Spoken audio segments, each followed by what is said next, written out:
Estás escuchando Milenio 3 por Aluka Nanica.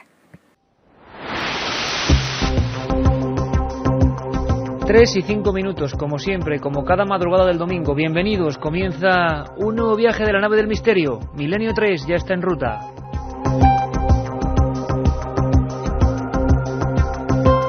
En ruta hacia lo cósmico, lo inexplorado, lo misterioso. Para que no se me olvide desde el principio, hoy tenemos un regalo muy especial, porque nos acaba de llegar recién sacado del horno. Sabéis que son cosas ya absolutamente, entre comillas, inencontrables. Lo ha hecho José Manuel García Bautista, nuestro gran amigo, desde Sevilla, una recopilación de toda la temporada pasada de Milenio 3 en un solo CD. Esos programas que muchos de vosotros estáis ahora redescubriendo de alguna manera, pues al 7640 palabra milenio, 7640 palabra milenio, 3 CDs que vamos a sortear esta noche entre todas vuestras preguntas, sugerencias, desde ya los programas de vuestro programa Milenio 3.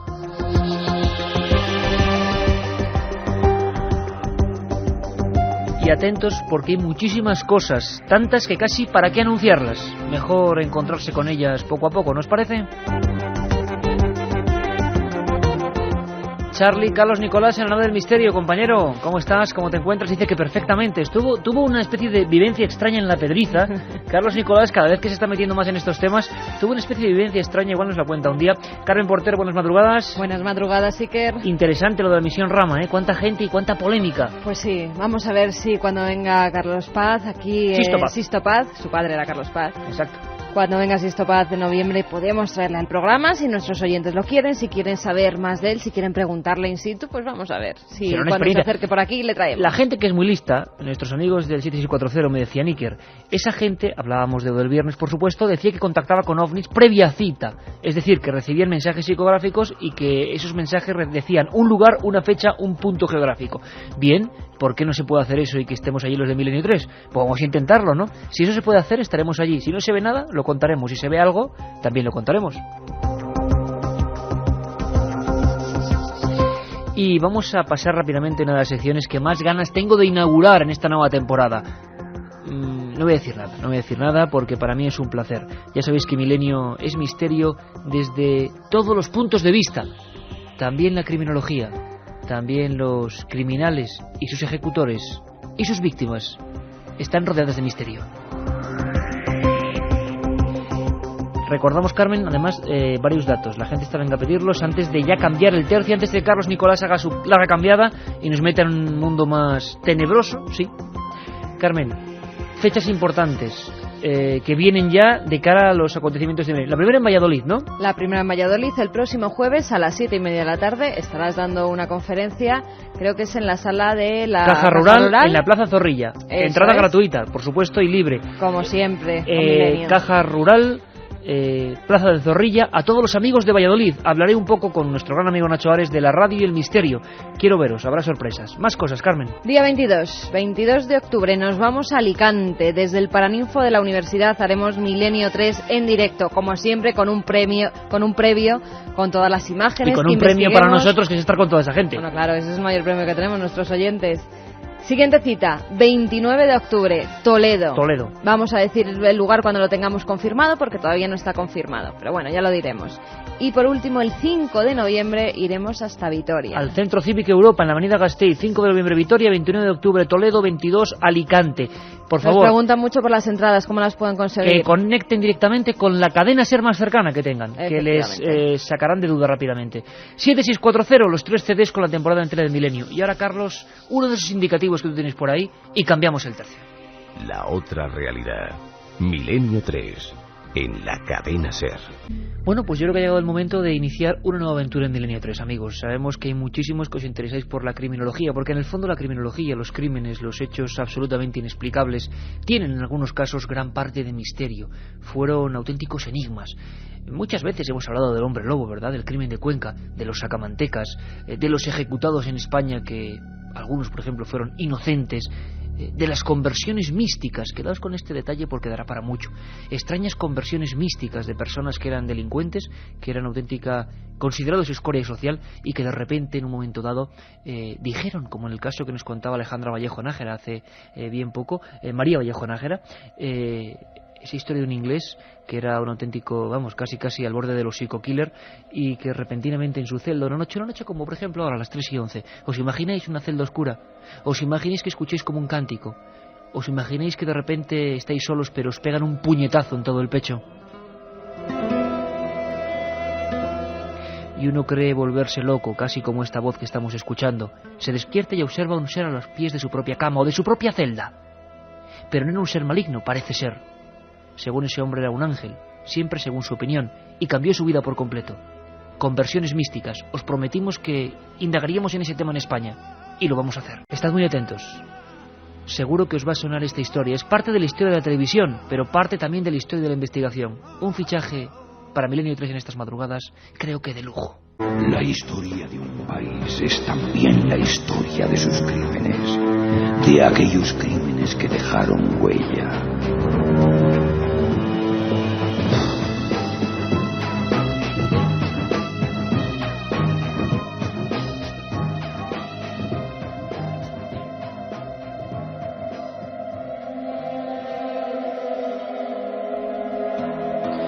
Pues sí, amigos, La huella del crimen, esa serie mítica que tanto nos marcó.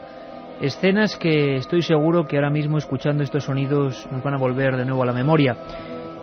Y vamos a tener el lujo de estar con la persona clave, el autor de esta increíble sucesión de grandes películas. Y vamos a adentrarnos en algunos crímenes que tuvieron misterio y que son parte de nuestra historia. Crímenes como el de las estanqueras de Sevilla. El 12 de julio de 1952, en pleno corazón de la vieja Hispalis, aparecen dos mujeres brutalmente asesinadas. Pedro Costa es el creador de La huella del crimen. Pedro, buenas madrugadas, amigo. Buenas madrugadas. Encantado de estar contigo y todavía se me pone la carne de gallina recordando ese capítulo que hiciste. La primera imagen es que en un estanco se encuentran a dos mujeres mayores, ¿no? Dos mujeres mayores. Exactamente, es un que estanco. Han sido apuñaladas. Exactamente, un estanco muy pequeño allí en la calle Menéndez Pelayo, en lo que se llama la Puerta de la Carne. Y aparecieron las dos mujeres, eran dos hermanas muy católicas, solteras, de 55 y 50 años. Y las habían matado de 29 puñaladas. Había un ensañamiento pues tremendo, o sea, es decir, era fuera de lo normal.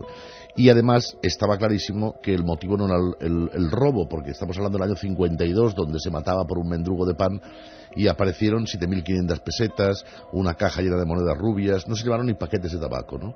Es decir, la causa del crimen, esto en el primer momento ya los policías lo vieron, no había sido el robo. Bueno, si os preguntáis por qué Pedro expresa así sus cosas, es porque Pedro Costa Musté, para quien no lo conozca, aparte de productor de La huella del crimen, ha sido productor de películas como La buena estrella, Juana la loca, bueno, 1000 historias, 1000 cosas, pero además reportero de sucesos, por eso lo tenemos aquí, en Interview y en periódicos como El Caso, ni más ni menos, ¿eh? O sea que va a ser, yo creo, una aventura alucinante recordar historias que sonaban así, este momento en el que en el estanco se producía un hallazgo macabro. La primera, detrás del mostrador de cúbito lateral derecho. La segunda, frente a la puerta de entrada de cúbito prono. Ambos cadáveres muestran... Hombre Castillo, como ve, no es para darle los buenos días. Buenos días, señor juez. Qué barbaridad. Los asaltantes debieron entrar por la puerta. Ellos mismos la cerraron después. A propósito, este bolso está lleno de huellas muy visibles. Convendría que lo llevaran al gabinete. Exactamente, había muchas huellas visibles y ninguna de las huellas correspondió jamás con ninguno de los tres inculpados. Pero vamos a ver, Pedro, la gente se estará preguntando, año 52, tampoco hace tanto tiempo, huellas, unos ladrones que no se llevan nada del estanco, y empieza la investigación policial. ¿En quién se centran? Inmediatamente lo que hacen es buscar a tres víctimas. Se trata de dar un escarmiento porque la teoría que yo mantengo, y no soy el único que la mantiene, es que fue un crimen político. Unos meses antes había habido una amnistía, habían salido 3.000 presos de las cárceles que llevaban desde los años 39 y 40, desde el final de la guerra, y las dos estanqueras se habían caracterizado por ser delatoras, por ser personas que denunciaban arrojos escondidos y tal. Entonces, sin duda, el crimen este fue una venganza de alguien que estuvo en la cárcel, alguien que lo pasó muy mal este tiempo y fue a matarlas directamente, no a robar. Pero no se lo encontró nunca a este hombre. Nunca. A este culpable. Entonces lo que vieron es que no se podía, un crimen de este tipo no podía pasar desapercibido por las buenas, inculpable. Entonces lo que hicieron fue coger a 3 delincuentes, a 3 escorias, o sea, dos que se habían alistado a la legión, uno que tenía robos, el otro que vivían en las peores partes de la ciudad, y les cogieron a los 3 por separado y a base de torturas consiguieron que unos fueran incriminando a los otros. ¿Quiénes eran los 3, Pedro? Eran, Lorenzo Castro, que era el Tarta, que este es un poco el nombre que ha quedado todo el mundo en Sevilla Tarta. Cuando recuerda aquello, el Tarta porque era algo tartamudo, pero un tipo de una personalidad impresionante, era un poco el que dominaba a los otros dos, Juan Vázquez y Antonio Pérez se llamaban los otros. Era carne de cañón, era gente que había estado en la cárcel, que entraban, que salían y tal, y les aplicaban siempre lo que llamaban la gandula, que era la ley le llamaban la ley de vagos y maleantes, que era un recurso por el que la policía pues a cualquier persona la podía meter presa sin necesidad de pasar por el juez.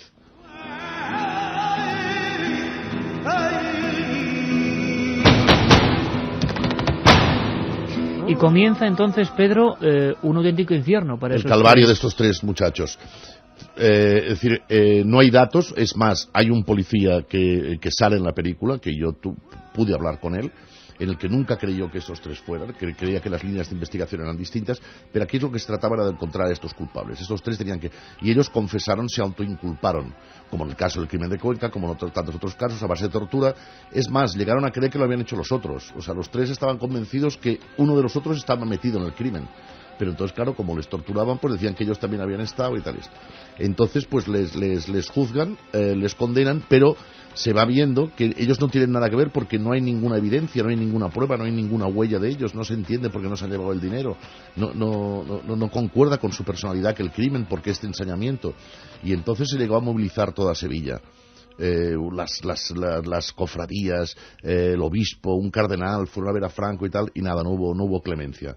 Cogieron a los 3 y les ejecutaron en el año 56.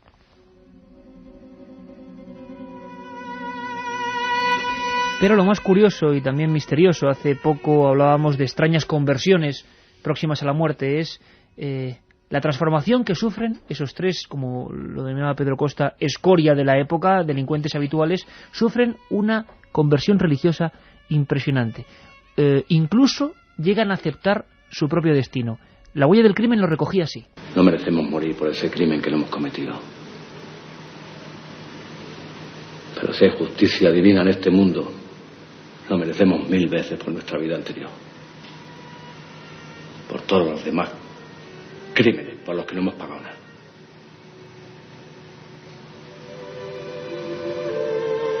Si ahora el indulto llegara, todo nos haría volver a nuestra vida anterior.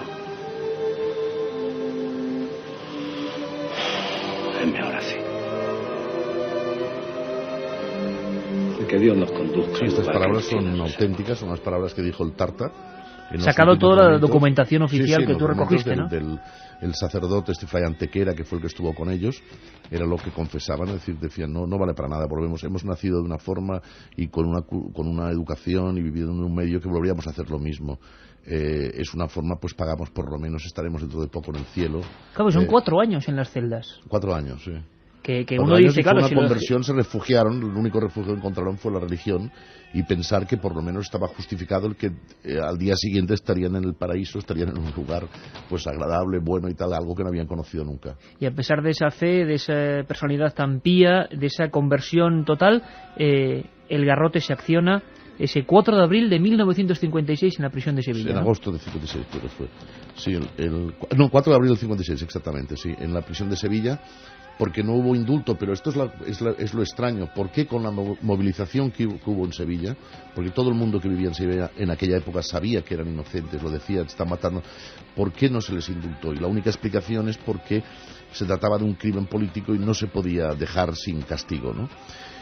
murieron pues con el crucifijo en las manos, gritando viva Cristo Rey. En fin, ocurre mucho, imagino, en estas situaciones extremas. Había un caso en Vitoria parecido, ¿verdad? Del buen ladrón. El buen ladrón, a otro preso que se convirtió, escribió hasta un libro también gritando viva Cristo Rey, sí. Casi en honor de santidad, ¿no? Así creo, Tres Palacios. Honor de santidad, sí, porque es la salida, digamos, que encuentran al infierno en el que están viviendo, y entonces que por lo menos esto se acabará todo, y pues si hay un más allá y hay un Dios y tal, van a tener por lo menos la recompensa de todo lo que han sufrido en este mundo. Entonces yo lo que pasa es que, un poco como había trabajado en el caso, como me gusta mucho el tema de la investigación, pues entonces seguí con el tema ya al hacer la película, al pensar el guión con Ricardo Franco, pues fuimos a Sevilla, empezamos a hablar tal con Manolo Marinero, que ahora ha muerto. Y descubriste algo, ¿no? Algo pero muy importante. Espera un momento, Pedro, porque esto creo que es el final tremendo de esta historia, ya terrible de por sí. El garrote se accionó, triple ejecución en Sevilla, y toda la ciudad sabía que eran inocentes. Tremendo. 4 de abril 1956. ¡Hermano! ¿Qué quieres, hijo? Quiero rezar. ¿Qué quieres? La salve a la Virgen. Y empezar, Reina y Madre de misericordia, vida y dulzura, esperanza nuestra. Dios te salve. Promesas de nuestro Señor Jesucristo.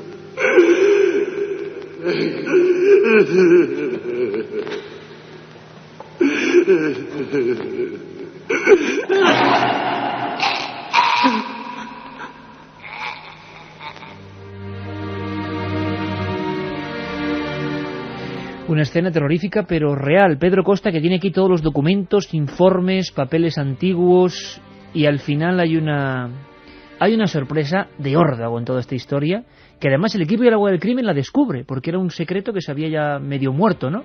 Sí, pasa el tiempo, 20 años después, ¿no? Casi. Habían pasado 20 años, sí. ¿Y qué ocurrió? Más de 20 años. Porque el tema, o sea, lo que yo voy a contar ahora ocurrió 20 años después, pero nosotros realmente hacía 30 años que había pasado. Nosotros les ejecutaron el 56 y la película esta se hizo el 89. O sea, habían pasado más de 30 años. Entonces seguíamos las pistas estas aconsejados por el abogado, por Manuel Rojo Cabrera, que fue decano del Colegio de Abogados de Sevilla.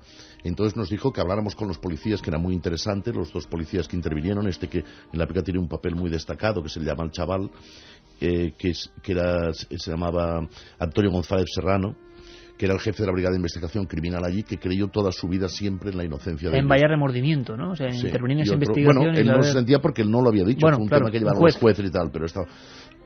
Y a través de esto, buscando personas que la habían conocido, había un personaje muy curioso que fue el que les atendió, que era un franciscano muy joven que se llamaba Fray Antequera, que era un franciscano que estaba dedicado a prisiones, iba a dar consuelo a los presos, a rezar con ellos y tal. Y entonces él era uno de los que más había luchado, él incluso viajó hasta Madrid acompañando, no sé si fue un cardenal o algo así, para que fueran al Pardo y a pedir audiencia a Franco y tal, y fueron recibidos por un secretario muy directo de Franco y tal, pidiéndole la víspera el indulto, que no lo consiguieron. Y entonces nos pusimos a buscar al Fray Antequera. Entonces descubrimos que se había salido de franciscano. Él se llamaba Hermenegildo de Antequera como franciscano, pero ya no se llamaba así, se llamaba de otra forma, se llamaba Joaquín del Pino. Y se había casado y se había establecido como maestro en un pueblo cerca de Sevilla. Entonces dije, bueno, pues vamos a buscar a este hombre y al pueblo. ¿Qué te cuenta, Pedro? ¿Qué te cuenta? Y entonces le encontramos en la puerta de su casa, le abrió, cuando le dije a lo que íbamos, se puso muy nervioso, dijo, hombre, y qué curioso que me vengan a preguntar de esto, es que tengo problemas de corazón, nunca he hablado yo de este tema, y además, menos mal que no está mi mujer, porque si estuviera mi mujer no me dejaría hablar de ello y tal, pero bueno, venga, pasen, nos hizo pasar a Manolo Marinero y a mí. Y entonces nos contó algo tremendo, impresionante, que no solamente estaba convencido de la inocencia, sino que 20 años después, cuando él todavía era sacerdote y franciscano, no se había salido, fue a confesarse un desconocido con él y se acusó de ser el autor de los crímenes de las dos hermanas.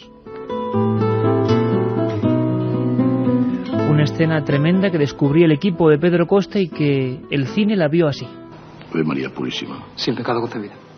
Usted es el padre Antequera, ¿verdad? Sí. He estado mucho tiempo buscándole para poderme confesar con usted. ¿Por qué conmigo? por lo que tengo que decirle. He tardado mucho en decidirme a dar este paso, y si por fin lo he dado, es porque tengo la seguridad absoluta de que todo lo que yo le cuente sabrá guardarlo bajo el secreto de confesión. Quiero confesarme de que hace casi 20 años yo fui el que asesinó a las estanqueras. Y no me arrepiento por ellas, sino por aquellos 3 hombres que pagaron con sus vidas por un crimen que no habían cometido. La historia del Tarta y sus 2 compañeros agarrotados en Sevilla. Tremendo este momento. ¿Tú cómo te quedaste, Pedro, como periodista, por encima del productor, cuando te encuentras con esa confesión? Como si dan el Pulitzer. Una cosa impresionante, ¿no? Haber sacado un secreto de este tipo, tenerlo en las manos contado por una persona que no tenía que inventar nada, sino que estaba contando la verdad, se veía impresionado, sí.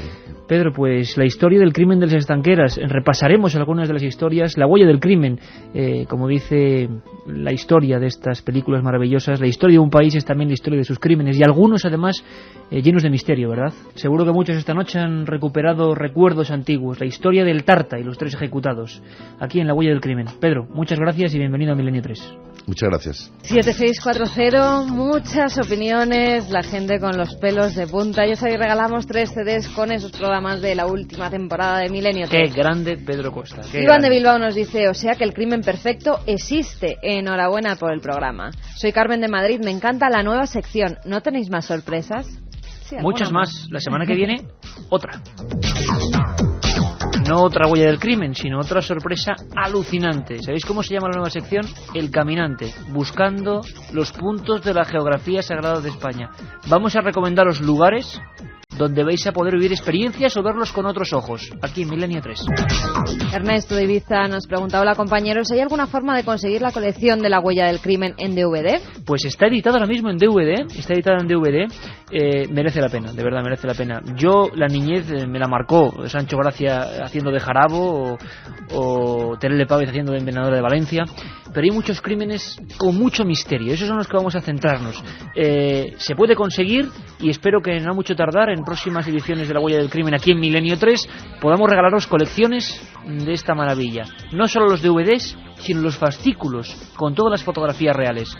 Carlos Nicolás estaba aterrorizado, por eso ha cambiado cómo hacer con la música para despejarnos un poco. Estaba, pasándolo mal mientras escuchaba ya el Tarta, pero es que si veis las fotos. Otro amigo que nos dice, la llamada España negra o profunda, como la conocen otros, está llena de muchos crímenes así.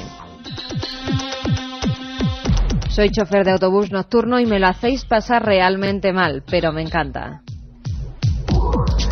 Hola amigos, ¿de quién es esa música en la que canta un cantautor? Me encantaba esa serie, me acuerdo de un episodio en que el asesino es Sancho Gracia, terrible. Jarabo. Esto es pasar un mal rato y no el fútbol, Iker. Haz que esta maravilla de programa dure un poco más. Abrazos desde las oscuridades de la noche. Qué bonito, abrazos desde la oscuridad de la noche. Bueno, vamos a ir de nuevo cambiando el tercio, si se puede decir así. Estamos muy taurinos. Gracias, porque son decenas y decenas, cientos ya de mensajes en el 7640 por esa acogida para esta idea nueva, ¿no? Milenio es mucho más que fenómenos paranormales. Es redescubrir la historia y a veces que se nos ponga a todos la carne de gallina, sentir esa mano helada, ¿verdad?, que va subiendo por la espalda y que a veces, como aquí nosotros ahora, nos hace casi mirar atrás, recordando escenas terribles. Año 56, no hace tanto, amigos, hace 48 años, ocurría en Sevilla. Aquellos 3 inocentes que habían cambiado su vida, se habían convertido casi en auténticos santos para la propia gente de la prisión. No les valió de nada. 20 años después, qué escena, ¿eh? Y qué investigación. El secreto, podríamos decir, de Fray Antequera. Pero ahora, si te parece, Carmen, vamos a otro secreto importante. Primero, quiero, antes de hablar de Colón, que ha habido mucha polémica estos días, y quiero que me aclares un poco porque tú estuviste allí en la rueda de prensa, quiero saber qué ha pasado con Nazca, que sabes que es un lugar para mí especialísimo, ¿no? Pues sí. Nazca, desierto del Perú. realizan el primer mapa por satélite para preservar Nazca. La Fundación María Reiche acaba de terminar el primer mapa por satélite que garantiza la preservación de las líneas de Nazca. Ana María Cogorno, coordinadora general de la Fundación, aseguró que esta es una forma de garantizar su conservación en el tiempo. Cualquier daño que puedan sufrir las líneas en el futuro se podrá subsanar gracias a la información brindada por el satélite sobre el ancho, la latitud, longitud, densidad del terreno y disposición en el área de este. Las fotos tomadas con el satélite ICON servirán de base de información para modelos de simulación, para observaciones astronómicas y para investigar la superposición de las líneas y figuras que permitan entender su proceso de construcción. El programa utilizado también permite que todas las líneas y geoglifos de Nazca se almacenen en un sistema de información geográfico y que estos puedan ser consultados a través de Internet, donde se podrá ver animaciones y simulaciones de estos dibujos. Qué interesante. Me vas a contar ahora todo eso de Colón, el enigma de Colón en torno a su ADN, qué ha pasado, sacamos el limpio, pero antes vamos a recomendaros pues esa colección, que ahora se ha incrementado además, lo digo ya, con ese libro que es el Diccionario del Código Da Vinci, de Simon Cox. Volvemos enseguida.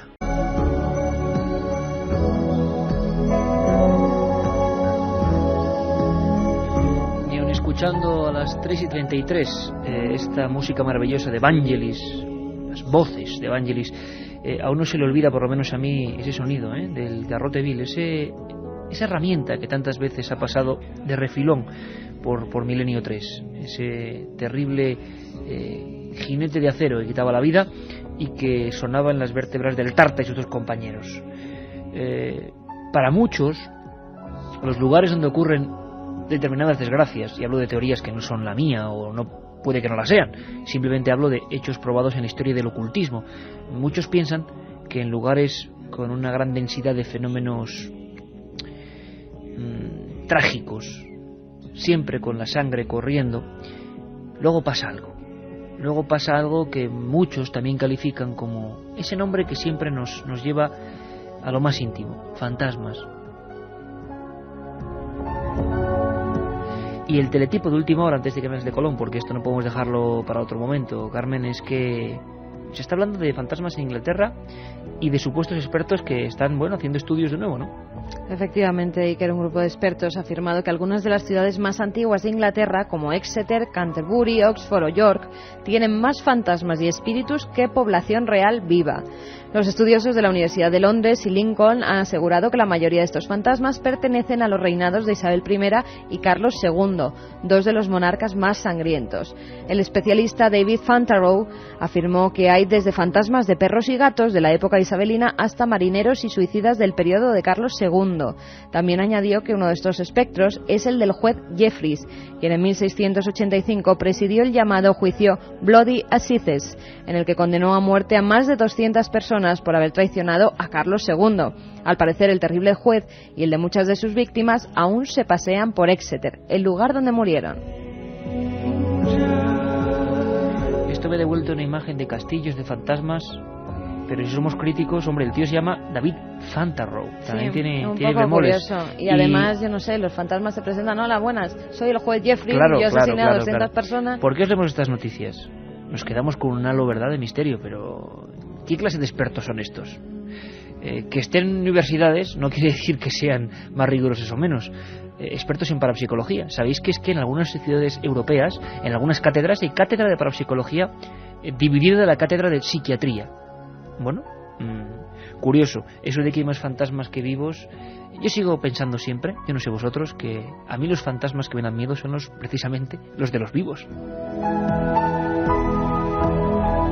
Vámonos con Colón, Carmen. ¿Qué ha pasado con Colón? Que ha sido absoluto, plantel informativo en estos últimos días, y tú acudiste a esa rueda de prensa, y como hemos hablado mucho de Colón y de los misterios y el enigma de Colón, que creo que el enigma de Colón no es el ADN, sino realmente la información previa que tenía, como hablamos con catedráticos de la Universidad de Salamanca, como Manuel Fernández Álvarez en aquel programa, ese prenauta, ese Alonso Sánchez de Huelva, quedaros con el nombre, y si no conocéis la historia, ya sabéis, ese CD 7640, donde está incluido ese programa, el enigma de Colón, ese marinero desconocido lleno de fiebres, de bubas, de pupas, que llegó a la playa de Madeira y le dio una información. Esa información que hizo de Colón escribiera incluso un libro de profecías, llegase a América conociendo el camino, y para los propios marinos era como un dios que sabía lo que estaba por acontecer. Eso no es moco de pavo en un mundo que nadie conocía.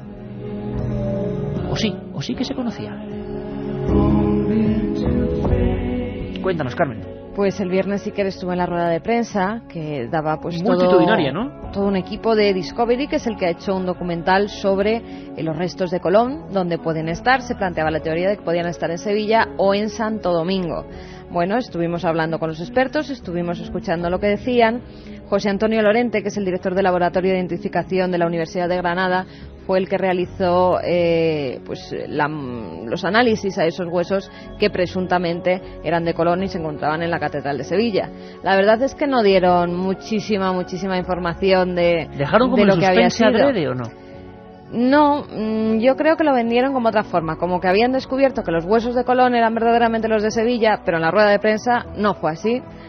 Nos dijeron tan solo 150 gramos de huesos en lo que quedaba. O sea, del supuesto Colón solo quedan 150 gramos. Efectivamente. Caramba. Eso se había comparado el ADN con los de su hermano Diego, que estaba el cuerpo un poco mejor, pero no han podido llegar a la conclusión de que los restos eran los de Colón. Si quieres vamos a oír a José Antonio Lorente lo que nos dice él sobre el ADN y sobre lo que han descubierto. Vamos allá.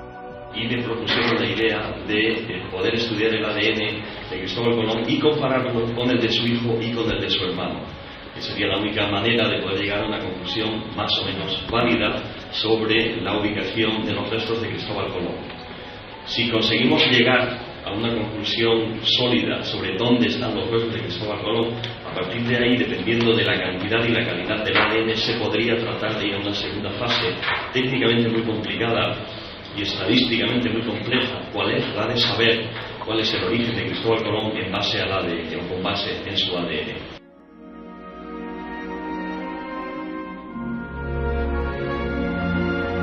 José Antonio Lorente, que ha hecho un libro sobre detective ADN, ácido desoxirribonucleico, como para decirlo, y que es todo un misterio. Yo creo que puede ser un tema bonito. Sabéis que siempre tenéis línea abierta para proponernos los temas que queráis. No solo eso, sino que en milenio3@cadenaser.com seguimos recibiendo decenas y decenas de casos. Ya sabéis, investiga el oyente. Esta semana hemos coordinado con la Huella del Crimen y hacemos un pequeño descanso. Estamos recibiendo fotografías, psicofonías, unas en Ochate hace bien poco, pero que nos daba la impresión de que era tal el cantidad de ruido de fondo que no. Las psicofonías tienen que ser claras realmente para calificarlas como tales. Los jadeos, suspiros, susurros, ruidos, bueno, eso simplemente son cosas que no dan más información. Tienen que ser voces más o menos claras. Y estamos recibiendo muchas. milenio3@cadenaser.com y milenio3, Gran Vía 32, octava planta, 28013 de Madrid. Milenio 3, Gran Vía 32, octava planta, 28013 de Madrid. ¿Por qué? Porque seguimos creando ese gran archivo de investigaciones que pronto podréis ver en la web, en ikerjimenez.com, con vuestras fotos. Las fotografías de cuando uno se hace una fotografía y sale algo detrás son espectaculares y están llegando muchas. Habrá que analizarlas. El ADN será protagonista. Y al final nos quedamos así, con la miel en los labios, con el tema de Colón, ¿no, Carmen? Pues sí, que además había otro experto, que era Miguel Botella, que era director del Instituto de Antropología. Él es forense, es el que también analizó los huesos. Y hubo una cosa que a mí se me quedó en la mente. Nos habló de la descarnadura.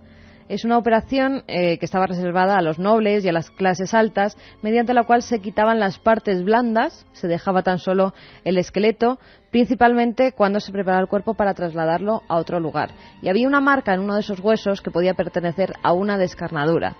Aún así, ellos mismos afirmaron que no tienen todas las muestras ni todos los estudios, quieren compararlos sobre todo con los de Santo Domingo, que sería pues una próxima fase en ese estudio sobre los restos de Colón, y ellos mismos, José Antonio Lorente nos vuelve a decir que hay que tener en cuenta que todavía no se ha descubierto que el que está enterrado en Sevilla sea Colón. Aquellas personas que digan que los resultados de el ADN prueba que los huesos de Sevilla son los de Cristóbal Colón, lo está haciendo mal, porque el ADN no prueba. Los resultados preliminares no descartan que los huesos que hay en Sevilla puedan ser los de Cristóbal Colón. Ahora me gustaría que escucharais muy atentamente una historia bien curiosa.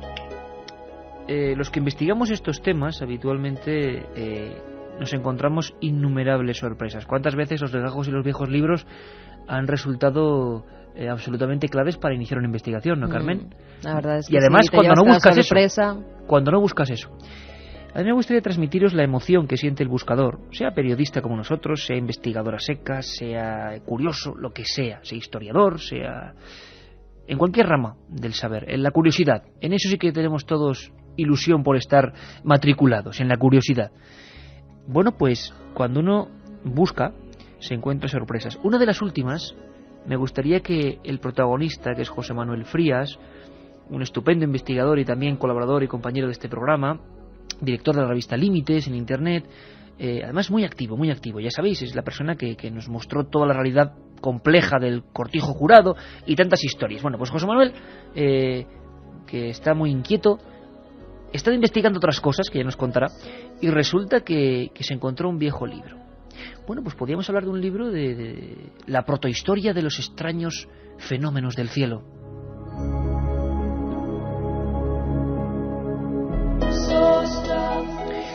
Cuando las señales del cielo no se veían como naves, cuando las señales del cielo eran señales de la divinidad, cuando aparecían cruces volantes, cuando gigantescas maquinarias que despedían fuego asombraban a la gente que vivió hace siglos donde hoy estamos nosotros.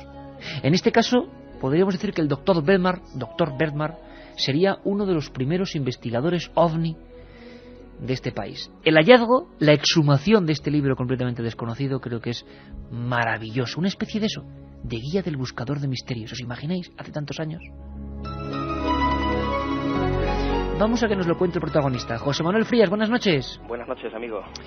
José Manuel, menuda sorpresa, imagino, ¿no? Encontrarte con ese libro que prefiero que presentes tú a los oyentes de Milenio 3. Bueno, pues la verdad es que es un libro que al no existir referencias, pues lo encontré casi de casualidad, en mitad de una investigación de campo en Vélez, Málaga, y bueno, me quedé de piedra al verlo. Es un libro de mediados del siglo XVII, escrito con censura eclesiástica, como era muy habitual en aquella época, eran muy pocos libros los que se escapaban de esa censura, y en el que aparecen nombres relevantes de personajes de la época. El libro más o menos en su conjunto pretende ser una mezcla de sucesos históricos por una parte, y luego por otra un conjunto de ideales católicos, cristianos, que se afincaban, y esto es lo importante, con mayor intensidad, en las señales del cielo que tenían relación con los cuerpos venerados en algunos puntos de Andalucía, y más concretamente en Málaga, de santos y de mártires, o sea, señales del cielo que se presentaban en distintos lugares donde había santos y mártires, ¿no? Pero claro, una vez que lo ves desde fuera y con todo este tiempo que ha pasado, pues yo me he dado cuenta que el doctor Francisco de Berdmar, que es el escritor de esta obra, estaba creando sin saberlo una de las primeras obras de investigación de campo sobre el fenómeno de los no identificados, o sea que aparecen avistamientos, testimonios, descripciones literales, un libro que además por su aparente inocencia histórica y religiosa pues ha pasado desapercibido de mirada de curiosos y de investigadores hasta el presente momento, ¿no? Y que además está escrito desde un punto de vista religioso porque se manifiesta en una España profundamente católica, ¿no? José Manuel, entonces estamos hablando de un protomanual casi del buscador o del ufólogo, se podía llamar así, cuando luego hubo otros ejemplares con ese título en los años 70. Hablamos evidentemente de muchos años atrás. ¿Y cuáles son los casos concretos? Porque hay un trabajo de campo y de archivo de ese autor. ¿Cuáles son los casos que a ti más te han sorprendido? Pues mira, uno de ellos, que es el más impresionante, hay un versículo que si quieres te lo leo literalmente, porque no tiene desperdicio, y dice lo siguiente: estando María de Arévalo velando en su cuarto de la garita de la fortaleza, vio entrar mucha claridad por debajo de la puerta, y salió a ver quién la causaba. Siendo noche clara de buena luna y estando en compañía de su hija Catalina de Espinosa, vieron salir muchas luces, tantas que no las pudieron contar, cerca de la cima que está en el corral de la Alcasagua, las cuales en forma de procesión subieron por el mirador, dando la vuelta por él y saliendo por donde entraron. Catalina de Espinosa, de 10 años de edad, llamó a su madre para que viera algo que había descubierto con gran espanto, miedo y temor. Se podía observar en el mirador un bulto blanco de la estatura de un hombre arrimado a la muralla, como aguardando que las luces pasaran delante de él. Y así que pasaron, no le vieron más al ser, que no a las luces, que bajando se dividieron en diferentes partes del Alcasagua y desaparecieron. Esto, bueno, es algo que evidentemente nunca se hubiera escrito en un libro con censura eclesiástica y firmado por relevantes personajes de la época, de no ser porque ellos lo consideraban revelaciones de Dios y de los santos mártires, ¿no? Pero a mí me parece claro que lo que estas dos mujeres vieron era un extraño ser envuelto en alguna clase de vestimenta blanquecina que le proporcionaba una gran iluminación, y que estaba aferrado a la muralla de la fortaleza esperando que uno de los muchos objetos que se veían y que circulaban libremente por el firmamento pues pasara junto a él para introducirse literalmente en el propio objeto, ¿no? Y así parece que fue. Pues realmente apasionante, José Manuel. ¿Cuántos casos o cuántos expedientes antiquísimos de esa zona de Málaga se recogen más o menos en ese tratado? Pues muchísimos. Date cuenta que es un libro que tiene, son varios libros y muchísimos capítulos, y por lo menos dedica 4 o 5 muy extensos, 4 o 5 capítulos extensos a esas luces, ¿no? Él además hace una clara distinción entre las luces naturales, que son las que proceden de rayos en las noches de tormenta, y las que pueden ser normales por diferentes estados climatológicos, ¿no? Y las luces sobrenaturales que como él mismo dice este doctor, literalmente, aun estando presentes en etapas climatológicas adversas, también se dejan apreciar en noches claras y serenas de luna llena, ¿no? Luego además hay una descripción muy curiosa que a mí me llama mucho la atención, porque de alguna manera estaba describiendo el aspecto físico de algunos de estos objetos con muchos detalles, y en él se puede apreciar un poco el sentir religioso de aquellos personajes, ¿no? Que se enfrentaban a un fenómeno desconocido y que lo contemplaban desde su punto de vista, ¿no? Y decían que estos objetos, que a veces se mantenían durante más de media hora visibles en el cielo, parecían ser velas como de media libra de cera, blancas y largas, que después de estar ardiendo durante mucho tiempo se apagaban, ¿no? O sea que estamos viendo aquí una descripción de un objeto no identificado con forma, digamos, de puro, con tonalidades blanquecinas y brillantes que iluminaban fuertemente y que después se apagaban, ¿no? También se dice en muchas partes de la obra, y esto es muy curioso, que esos objetos que ellos identificaban como velas, como con forma de vela, chorreaban cera, de la que al parecer se compone, ¿no? Entonces esto es un suceso que sorprendía a los contemporáneos del doctor Vermas, pero que si lo vemos en nuestros días, vemos que si ese objeto está compuesto de una materia blanquecina parecida a la vela y de repente chorrea cera, eso significa que otros objetos de menor tamaño pero de la misma composición física eran expulsados literalmente del objeto de mayor tamaño, ¿no? Y yo me pregunto, ¿nos estamos enfrentando ante la descripción exacta de una especie de nave nodriza de la cual se desprenden diversos objetos? Pues la verdad es que no lo sabemos, José Manuel. Lo que sí podemos saber, y no deja de ser curioso e interesante, que es lo que tiene la investigación cuando es honesta y cuando se hace para descubrir nuevas cosas, es que tenemos que tener a este sujeto como uno de los primeros ufólogos, entre comillas, españoles, ¿no? Yo creo. Sí, yo creo que sí, y además lo que él describe era algo que era muy frecuente, ¿no? Hay algunos fragmentos del libro donde dice que esto es cosa tan notoria en la ciudad de Málaga que no hay quien en ella lo ignore, o sea que las personas veían continuamente este tipo de cosas. Aparecen otras descripciones en lugares cercanos como Sevilla, como Córdoba, siempre luces que además curiosamente aparecían en formaciones de 3 y que viajaban por el firmamento de manera concertada, como bien dice el doctor, y curiosamente, por ejemplo, una de las veces colocaron una cruz de gran tamaño en lo alto de un monte, de un cerro que es el cerro de Nuestra Señora de los Remedios, allí en Vélez, Málaga, y parece que las luces se ponían en los palos de la cruz, o sea, aparecían en la parte superior y en cada uno de los brazos, ¿no? O sea que había una cierta inteligencia. Qué curioso, José Manuel, además, porque eso de múltiplos de 3 era una teoría que además, por ejemplo, en los años 50 se llevó mucho. Uno de los primeros periodistas, digamos, seguidores en el tiempo de este primer estudio en Málaga fue Carlos Murciano, que fue uno de los primeros reporteros en España sobre el asunto de los ovnis, los cubría para ABC, y fíjate qué curioso que ellos estaban convencidos, hizo varios reportajes al respecto, de que los ovnis se presentaban siempre en múltiplos de 3. Bueno, teorías para todos los gustos, pero los hechos están ahí, y José Manuel Frías, que evidentemente, ya lo estáis comprobando, es uno de los investigadores que más está removiendo el presente con las noticias y lo que ocurre. Ya os acordáis de Cortijo Jurado y tantas otras cosas. Además sé que está preparando una investigación maravillosa, Las 4 columnas, de la que ya hablaremos con calma y con pausa, porque el tema merece la pena, pero qué bonito es cuando uno se sumerge, que es que no se hace, en los archivos y en viejos legajos, y siempre se encuentra una sorpresa. Lo que es inolvidable, José Manuel, es cuando uno descubre esas cosas, empieza a pasar páginas, es una sensación que no se olvida, ¿verdad? Pues sí, es apasionante, de verdad es que hay veces que uno sale simplemente a la deriva a buscar cosas, no con nada concreto en la mente, y te encuentras con estas maravillas, ¿no? Y eso realmente es algo muy satisfactorio. Y además qué bueno es reclamar un pasado que a veces se olvida en archivos, en ficheros, en legajos perdidos, que tiene auténticas joyas para los que amamos el misterio. Un gran hallazgo, José Manuel Frías, desde Málaga. Un abrazo muy fuerte, compañero. Un abrazo, amigo, buenas noches. La otra realidad. Fenómenos extraños. Misterios sin resolver. Milenio 3. En la SER. Mensajes en el 7640, palabra clave Milenio. Ya lo sabéis, sorteamos 3 CDs con la temporada pasada de Milenio 3. Y parece que la sección que hemos abierto hoy ha dejado a mucha gente con el miedo en el cuerpo. Y también muchos casos que se recuerdan. Vicente de Madrid, por ejemplo, nos dice: una de mis tías es hija de la víctima de un crimen que tuvo mucha repercusión en el caso, el crimen de Villarejo de Salvanes. Pablo nos dice: hola amigos, mi abuela tenía un kiosco frente al estanco en los Jardines Murillo y se tragó toda la escena del crimen y su investigación. Nos pueden proponer ellos, por supuesto, los oyentes, nos podéis proponer vosotros cualquier crimen, cualquier historia. No olvidéis una cosa: durante el verano hemos estado sondeando nuestro particular pulsómetro de Milenio 3, ¿no? ¿Qué ideas tenéis? Una de ellas era la criminología. Bueno, vamos a intentar satisfaceros y aprender todos juntos. Otra, eso, rincones mágicos, lugares de poder de España donde uno puede ir y ver las cosas. También vamos a hacerlo. Y muchas más cosas. Y la línea sigue abierta. Podéis proponernos detalles de cada sección o nuevas secciones. Y es que este programa es de todos y por eso lo hacemos todos, Carmen. Teo nos dice: en Salamanca hay un pozo donde cayó un niño y su cuerpo nunca lo encontraron, ni la policía ni los bomberos. A veces se oyen voces. Esto no puedo evitar comentarlo porque me ha recordado una historia. Yo, fíjate, esos pequeños secretos del abuelo Cebolleta. Uno de los primeros libros que yo compré cuando era pequeño, que me acuerdo que mi padre me echó una bronca tremenda porque no le gustaba nada ese libro en concreto. El de OVNI sí, pero otro no. Era una colección que Javier Sierra, que por cierto le mandamos un abrazo muy, muy fuerte al compañero, que estará con nosotros la próxima semana y que nos contará cómo va todo eso de la cena secreta, ese premio tremendo de la novela nueva suya, el primer Torrevieja. Bueno, pues él también los tenía, Javier Sierra también los tenía. Era un libro que se llamaba Fantasmas y era de Ples, era con dibujos. Y entonces era terrorífico el de fantasmas.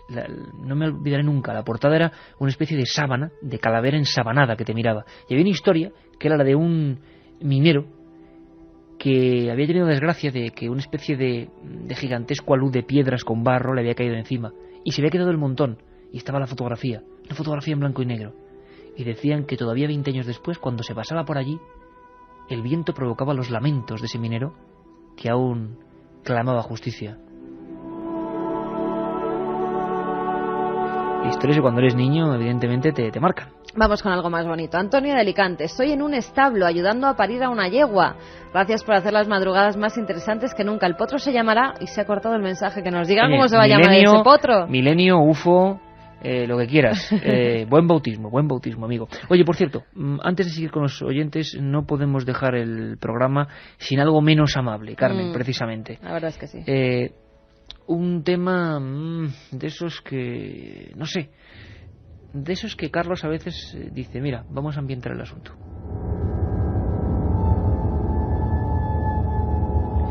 Y es que esa sombra que algunos ven con patas de cabra, algunos con un nombre famélico, o otros, como decía Frías, con un nombre que se oculta en las habitaciones con una capa de luz, le llaman el demonio, y en torno a él, a su creencia, para algunos a su verdadero influjo, se sigue matando a día de hoy, 2004.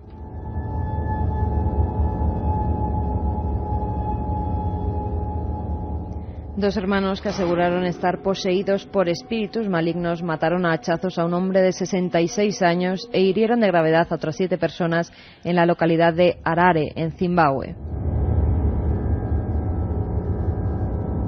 Munyaradith y Kenneth Zurugo, completamente desnudos y gritando como si fueran animales, entraron en la aldea y la emprendieron a hachazos con todo aquel que se cruzaba en su camino. También incendiaron varias casas e hirieron a 2 policías que intentaban detenerlos. Ambos jóvenes, al parecer, pertenecen a una secta apostólica local y cuando entraron en el pueblo, a gritos pedían que la gente se desnudara y decían que será el comienzo de una nueva era.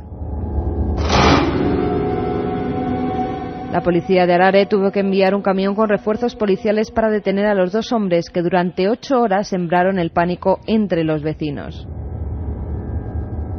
Por fin, gracias a las granadas de gases lacrimógenos que se lanzaron contra la vivienda donde se habían escondido, pudieron ser detenidos. ¿Qué ocurre? Que esto es un folio en blanco con letras en esta mesa del estudio 1 de la cadena SER. Y nosotros, en nuestro mundo confortable y, bueno, cómodo, le damos la importancia que tiene un teletipo más, como tantos que iremos dando a lo largo de la semana, de los meses, de los años. Pero yo os pregunto una cosa: ¿os imagináis por un momento a esa gente? ¿Os imagináis la escena de quien estaba en su casa y vio a esta gente con las hachas entrando, gritando, creyéndose ellos dominados por una fuerza diabólica? Un teletipo no, ha ocurrido de verdad. Y esa perspectiva creo, Carmen, que nunca hay que acabar de por perderla. desgracia, estas noticias son más frecuentes de lo que deseáramos. Probablemente la psiquiatría tenga mucho que decir, pero en culturas menos desarrolladas, por ejemplo aquí en Harare, en Zimbabue, siempre se acude al mismo culpable, a ese que os decía que llaman diablo. Y si te parece, Carmen, quitamos también esta especie de mal aura, ¿no?, que dirían los esotéricos, porque desde luego hablar de este personaje en el 2004 es curioso, pero la gente sigue matando, creyendo en él y creyendo en lo contrario también se mata por los ángeles, sin duda alguna. Los exorcismos con muerte acaban así. ¿Qué dice nuestra audiencia, Carmen? Bueno, sobre todo, primero, esos 3 CDs, vamos primero ¿no? con los ganadores. Venga. Uno de ellos nos dice, aunque consiga el ADN de Colón, ¿cómo puede saber si era español o no? Es que el ADN español es diferente al italiano, nos dice Álvaro de Madrid. Bueno, con lo de Colón ya os digo que el enigma de verdad es el del prenauta, Alonso Sánchez de Huelva.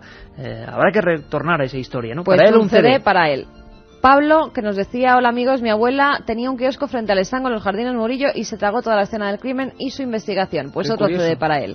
O sea que su abuela vivió la historia de los 3 ejecutados inocentes de Sevilla. Y el último va para alguien que nos dice, soy policía y nos ponéis la carne de gallina. Bueno, pues para los amigos de la policía va ese CD con toda la temporada. Amigo policía, y que hagan bien la ronda. Archivos también y mándanos casos que tengáis por ahí guardados. No estaría mal, como decía un buen amigo de este programa y que tantas veces ha estado aquí, ¿no?, José Manuel Sánchez, el comisario del Distrito Centro, que a mí me ha dejado siempre un poco así con esa frase, ¿te acuerdas, Carmen? Ahí sentado en el otro lado, donde vienen ahora nuestros compañeros de informativos, y José Manuel Sánchez se quedaba así con la cara muy seria y nos decía, bueno, si vais a la comisaría, pues tenéis un par de archivos llenos de casos, de fichas dignas de este programa.